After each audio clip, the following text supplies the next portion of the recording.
Hi guys, मैं हूँ Abiha इंतखाब। Abiha classes सफलता की सोच में आपका स्वागत है। तो जैसे कि मैं अभी सल्तनत काल आपको पढ़ाते हुए चल रही हूँ, तो सल्तनत काल में मैंने गुलाम वंश, खिलजी वंश और तुगलक वंश, मतलब मैं स्टेप टू स्टेप चल रही हूँ। बीच बीच से मैं बिल्कुल भी कुछ भी नहीं उठा रही हूँ। तो मैंने गुलाम वंश पूरा समाप्त करवा दिया, खिलजी वंश भी आपका समाप्त करवा दिया, तुगलक वंश भी समाप्त करवा दिया। अगर आप उस मैंने पीडीएफ भी उसका डाला है ताकि आपको नोट्स की भी जरूरत ना पड़े। तो मैं उसके वीडियो का लिंक डिस्क्रिप्शन में दे दूंगी। उसके पीडीएफ का लिंक आपको, वीडियो का लिंक मैं डिस्क्रिप्शन में दे दूंगी। आप उस वीडियो को डाउनलोड कर लेना या देखना उसको। तो उसके डिस्क्रिप्शन में, उस वीडियो के डिस्क्रिप्शन में आपको नोट्स का पीडीएफ, यानी कि जो आप नोट करना चाहती हैं या आप उसको पीडीएफ के थ्रू ही रखना चाहते हैं, आपको वहां से वो मिल सकता है बहुत आराम से। आपको कोई भी कॉस्ट वगैरह नहीं देनी पड़ेगी, आपको फ्री ऑफ कॉस्ट है। ये मेरे हाथ की बनी हुई नोट्स है। आपको वहां से आप उस पीडीएफ को डाउनलोड कर सकते हैं और अपनी तैयारी जारी रख सकते हैं। तो उसी तरह मैं स्टेप टू स्टेप चल रही हूँ। तो आज मैं सैयद वंश पढ़ाऊंगी। सैयद वंश में बहुत ज्यादा कुछ भी नहीं है, ठीक है। तो इसका भी जो मैं पीडीएफ है, इसका भी लिंक मैं डिस्क्रिप्शन में दे दूंगी। इसको मैंने पीडीएफ के थ्रू पढ़ाया है। और लेकिन उन जो आपको गुलाम वंश और खिलजी वंश, उसमें मैंने कुछ आपको ऐसे पढ़ाए, पीडीएफ दिखा दिखा के पढ़ाए, और कुछ मैंने व्हाइट बोर्ड पे ट्रिक के अकॉर्डिंग आपको स्ट्रेटजी के तहत पढ़ाते हुए बताया। तो मैं स्टेप टू स्टेप चल रही हूँ। अभी मेरा पूरा का पूरा ध्यान जो है वो हिस्ट्री पर ही है। मैं मॉडर्न हिस्ट्री में गांधी युग भी पूरा का पूरा समाप्त करवा चुकी हूँ। गांधी युग मतलब 15% आपका इतिहास कंप्लीट हो चुका है। तो आप अगर नए हैं तो इस चैनल से आप जुड़ जाइए, चैनल को सब्सक्राइब कर लीजिए, वीडियो को लाइक करिए और दोस्तों को शेयर कीजिए, क्योंकि यहाँ आपको पीडीएफ भी मिल रहा है, नोट्स भी मिल रही है। तो अगर आप नोट्स लिखना नहीं चाहते, सिर्फ डाउनलोड करके रिवीजन करना चाहते हैं, तो वो भी आपके लिए काफी हेल्पफुल है। और आपको यहाँ पे जो आप देख सकते हो कि काफी अच्छे से एकदम स्टेप टू स्टेप पढ़ाया जा रहा है, पीडीएफ भी दी जा रही है। तो इससे जुड़िए और ज्यादा से ज्यादा इसको शेयर कीजिए कि आपके साथ साथ बहुत से लोगों का भी फायदा हो जाए। तो चलिए हम सैयद वंश पढ़ते हुए चलते हैं। सैयद वंश में ज्यादा क्वेश्चंस इससे फंसते नहीं है, ज्यादा क्वेश्चंस इससे बनते नहीं है। सबसे ज्यादा क्वेश्चंस आपके जो तुगलक वंश से बनते हैं, उसको मैंने बहुत डिटेल में पढ़ा है और उसकी डिटेल में नोट्स बनाई है मैंने, ठीक है। तो मैं पॉइंट टू पॉइंट नोट्स बनाती हूँ। बहुत ज्यादा कच्चा चिट्ठा पूरा लेक्चर जैसे आप बोल सकते हो, बहुत जैसे नकल की तरह पे पूरा पूरा नहीं लिखती। जितने इंपॉर्टेंट चीजें हैं जो आपको टाइम टू टाइम, मुझे लगता है रिवीजन करते रहना चाहिए, क्योंकि स्टोरीज कुछ कुछ ऐसी होती है, एक बार पढ़ लेते हैं याद हो जाता है, लेकिन सन नहीं याद हो पाते, कुछ नाम ऐसे नहीं याद हो पाते। तो मैं उसी की नोट्स आपको यहाँ पे प्रोवाइड करवाती हूँ ताकि आप उसका रिवीजन करते रहो, वो आपकी पक्की एकदम अच्छे से तैयारी उसकी हो जाए, पक्की तैयारी हो जाए।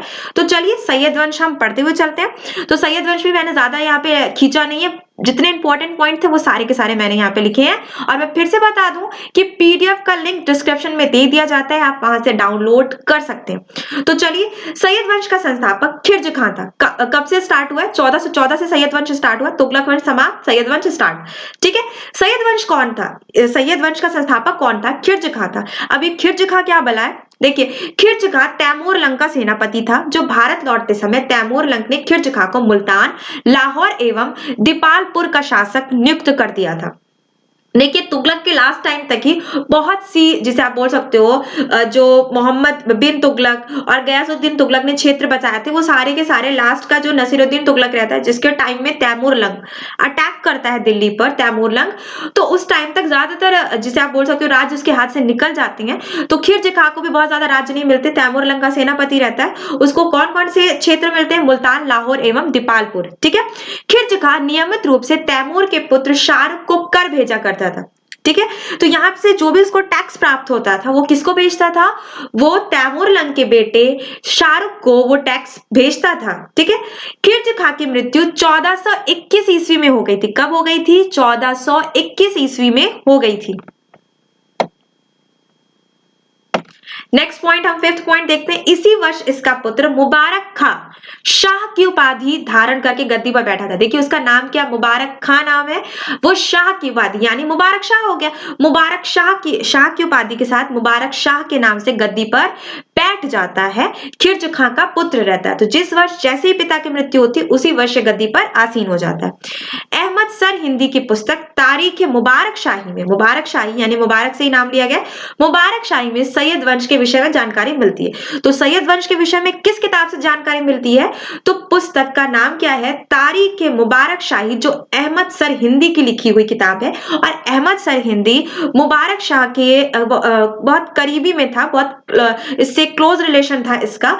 तो उसी हिसाब से इसने ये पुस्तक लिखी, ज्यादातर सैयद वंश के बारे में जानता था तो उसने इस पुस्तक को लिखा, और इस पुस्तक से सैयद वंश की बहुत सी चीजों का पता चलता है।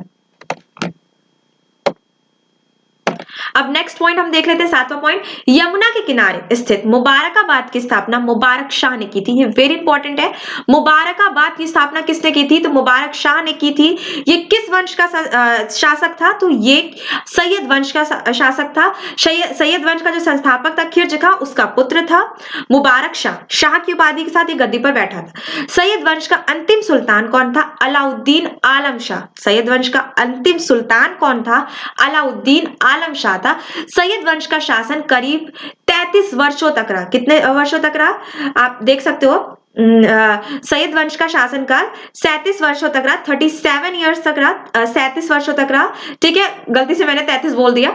ठीक है, तो आप देख सकते हैं 37 वर्षों तक इसका शासनकाल रहा, और इसके शासनकाल की समाप्ति कब हो जाती है? 1451 में। और 1451 में एक नया, जिसे आप बोल सकते हो, वंश स्टार्ट होता है, लोधी वंश। तो उस पर भी मैं लेक्चर दूंगी आपको, उसका भी मैं पीडीएफ का लिंक डालूंगी।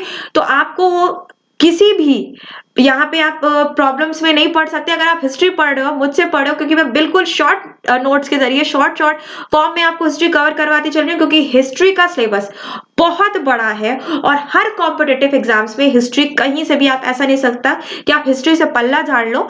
तो मैंने कुछ मिनटों में यहाँ पे सैयद वंश आपका कंप्लीट करा दिया।